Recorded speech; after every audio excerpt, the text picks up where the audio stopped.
Hello friends, ఈరోజు 5 పదాలు చిటికలో నేర్చేసుకుందాం. మొదటిది ప్రాబబుల్, అంటే జరగడానికి అవకాశం ఉన్న. ప్రాబబుల్ అంటే ఒక రీజనబుల్ బిలీఫ్ అన్నమాట. ఈ నేరము జరిగి ఉండొచ్చు అని చెప్పి భావించడం, లేదా ఈ పలానా ప్రాపర్టీ ఈ నేరానికి కనెక్ట్ అయి ఉంది అని చెప్పి పోలీస్ వాళ్ళకి అనిపించి సఫిషియంట్ గ్రౌండ్స్ ఉన్నాయి, మనం అరెస్ట్ చేయొచ్చు లేదా ఆ ప్రాపర్టీ సీజ్ చేయొచ్చు వితౌట్ వారెంట్ అని చెప్పి పోలీస్ వాళ్ళకి అనిపిస్తుంది అన్నమాట. అంటే ఆ సస్పీషన్ స్ట్రాంగర్గా ఉంటుంది. అంటే పోలీస్ వాళ్ళకి బియాండ్ రీజనబుల్ డౌట్ ఖచ్చితంగా ఈ అఫెన్స్ జరిగి ఉంటుంది, ఈ నేరం జరిగి ఉంటుంది అని భావించినట్లయితే అప్పుడు మనం ఈ ప్రాబబుల్ అనే పదాన్ని వాడతాం. రెండవది ఇంప్రాబబుల్, అంటే అసంభవం, జరగడానికి వీలు లేని, అంటే నమ్మడం కష్టం అన్నమాట. అంటే విశ్వసనీయంగా లేదు ఆ సిచ్యువేషన్. అలాంటప్పుడు ఇంప్రాబబుల్ అనే పదాన్ని వాడతాం. ఫర్ ఎగ్జాంపుల్, ఇప్పుడు హైదరాబాద్లో నేరం జరిగింది. ఏ అనే వ్యక్తి హైదరాబాద్లో మర్డర్ చేశాడు బుధవారం రోజు అనుకుందాం. సేమ్ బుధవారమే తిరుపతికి వచ్చాడనమాట, కొండకు వచ్చాడు. ఎవరు? ఏ అనే పర్సన్. సో ఇలా చూడండి, టిక్కెట్లు టోకన్స్ నేను తీసుకున్నాను, సీసీ కెమెరాలో కూడా నా ఫోటో ఉంది చూడు అని చెప్పినప్పుడు ఇప్పుడు ఏ అనేవాడు హైదరాబాద్లో మర్డర్ చేశాడు అని మనం నిరూపించడం అసంభవం అవుతుంది. అంటే నమ్మడానికి వీలుగా ఉండదు కదా. సో ఇంప్రాబబుల్ అంటే నమ్మడానికి అవకాశమే లేదు అని అర్థం. మూడవది స్టేట్ ఆఫ్ మైండ్, అంటే మానసిక స్థితి. స్టేట్ ఆఫ్ మైండ్ అంటే ఒక పర్సన్ థాట్స్, ఎమోషన్స్, మోటివేషన్స్ ఇవన్నీ పర్టికులర్గా ఒక క్రైమ్కి రిలేట్ అయి ఉన్నాయి.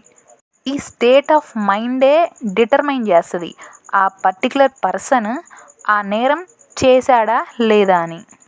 ప్రాసిక్యూషన్ కూడా ఖచ్చితంగా బియాండ్ రీజనబుల్ డౌట్ ఏమని ప్రూవ్ చేయాలి అని అంటే ఆ డిఫెండెంట్ ఆ నేరం అనేది స్టేట్ ఆఫ్ మైండ్తోనే కమిట్ చేశాడు, అంటే వాడి స్పృహతోనే ఆ నేరం చేశాడు అని ఖచ్చితంగా నిరూపించాల్సి ఉంటుంది. ఎవరు? ప్రాసిక్యూషన్ వారు. సో స్టేట్ ఆఫ్ మైండ్ అంటే మెన్స్రియా, మెంటల్ కండిషన్, వాడి యొక్క మానసిక స్థితి అని అర్థం. నాలుగవది డిసీజ్డ్, అంటే మరణించడం. అంటే a person who has died. For example ఒక చిన్న సెంటెన్స్ చెప్తాను డిసీజ్డ్ అనే అర్థం వచ్చేలాగా. The deceased's assets become part of their estate, అంటే మరణించిన వ్యక్తి యొక్క ఆస్తులు వారి ఎస్టేట్లో భాగమవుతాయి. ఇంకొక ఎగ్జాంపుల్ తీసుకుంటే, if the deceased had a will their estate is distributed to the beneficiaries named in the will, అంటే మరణించిన వ్యక్తికి వీలునామా ఉంటే వారి ఆస్తిని వీలునామాలో ఎవరెవరైతే లబ్ధిదారులు పేర్కొన్నారో వాళ్ళందరికీ పంపిణీ చేస్తారు అని అర్థం వస్తుంది. సో డిసీజ్డ్ అంటే మరణించిన. ఐదవది పెక్యూలియర్, అంటే విచిత్రమైన లేదా వింతైన. జనరల్గా పెక్యూలియర్ అంటే something that is specific, unique or distinct. So peculiar అంటే something that is special or particular. ఈ పదాలు మీకు నచ్చినట్లయితే లైక్ కొట్టి షేర్ చేసి సబ్స్క్రైబ్ చేసుకోండి. మీ ఫ్రెండ్స్కి కూడా షేర్ చేసి సబ్స్క్రైబ్ చేసుకోమని చెప్పండి. మరో వీడియోతో మళ్ళీ కలుస్తాను. ఇలా రోజు 5 పదాలు రావడం జరుగుతుంది. ఒక్కసారిగా అన్ని పదాలు నేర్చుకోవాలంటే కష్టం. రోజు ఇలా 5 పదాలు నేర్చుకుంటే తెలుగు ఇంప్రూవ్ అవుతుంది, ఇంగ్లీషు ఇంప్రూవ్ అవుతుంది. సో నేను ఇంకుంటాను. బాయ్.